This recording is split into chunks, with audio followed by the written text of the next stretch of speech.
Hey everyone, in today's video I would like to analyze this very complicated position that former world champion Alekhine had against Richard Reti, who was one of the strongest players at the time. But what I mainly want you to get from this video is to learn the skills that Alekhine had that allowed him to go for very wild positions and end up on top. So here first, Alekhine played the move rook to e3 that will involve a lot of tactical ideas. The first one, even though it looks very flashy, is quite direct. So the move rook to e3 plans to take on g3 to attack the king on g1. The queen is also supporting the pawn. And white cannot actually take the rook because after queen takes, we're gonna get a very quick checkmate. If the king moves, knight takes is gonna be a checkmate. Or if white blocks the check, then after knight takes, the knight is attacking the queen and more importantly, attacking the bishop. So we're gonna get a very quick checkmate.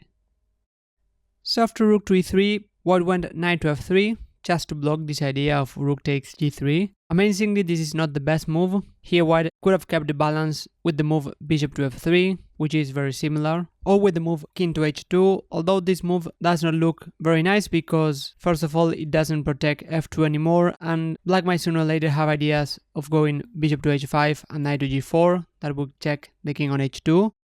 In any case, after knight to f3, black can get an advantage, but as we'll see, it's gonna be far from easy. So here Alekhine's idea is definitely not to go back with the rook, but first he wanted to take on b5. So this is the first key idea, which is to play forcing moves. Those are checks, captures, or threats. So after c takes b5 and queen takes, here comes another attacking move, knight to c3. So after the queen went to b5, now knight to c3 is possible. We attack the queen, we also put pressure on e2. Here white correctly went queen takes b7. It is hard for white to keep the defense of the e2 pawn, because black can keep attacking. For example, bishop to e6 would attack the queen, then knight on c5 is pinned. Also rook to a4 is a very nice forcing move, attacking the queen. Since the knight on c5 is pinned, white cannot take on a4 without losing the queen.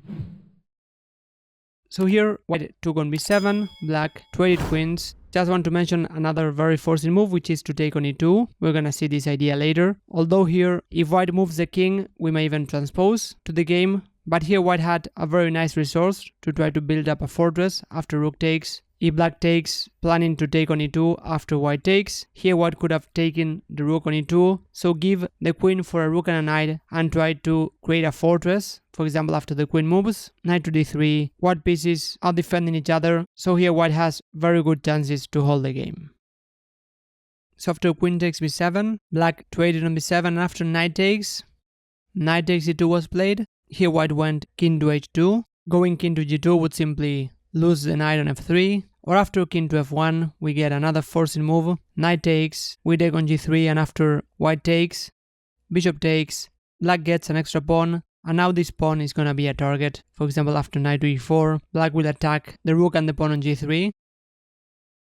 That's why white went king to h2. And here comes another more advanced skill that Alekhine definitely has. So playing forcing moves, we can all do that, but here comes an important point, which is to keep the tension and increase the pressure if you don't see a win.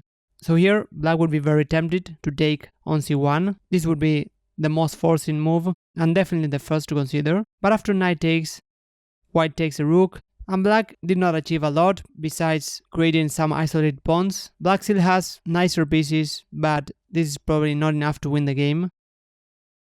The rook on e3 is being attacked, so black could consider moving the rook, but in that line, white is holding the game. That's why here black increased the tension and brought another piece to the attack. After knight to e4, the knight is attacking the rook and the pawn on f2, and the position is getting more and more complicated because we have a lot of potential captures. Here white went rook to c4, which is normally a good idea to try to counterattack, but let's evaluate the main alternative, which is to take the rook on e3, and the point is that after knight takes, the knight on f3 and the rook on c1 is being attacked, so there's no way for white to keep the material. Here white would love to play rook to f1 to defend the knight, but the knight is controlling f1. White might try rook to c2, attacking the knights, but knight takes f3 is gonna capture on f3 with a check, so black is going to win a piece.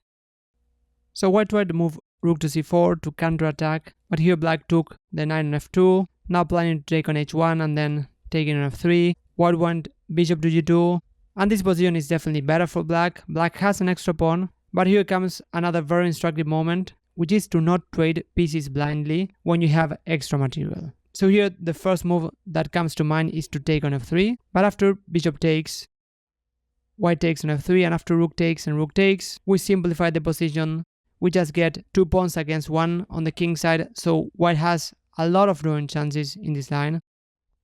And before I show you the rest of the game, if you want to seriously improve at chess, I have a free course that will provide you with a training plan for that, so feel free to check the link in the description. So since black has more active pieces, a lot of pieces close to the king on h2, it makes a lot more sense to not trade pieces and keep on attacking. So here black went bishop to e6, attacking the rook, and after the rook went to c2, knight to g4 gives a check. The king cannot actually go to the first rank because rook to a1 is going to be deadly. So white went king to h3, and after knight to e5, king to h2.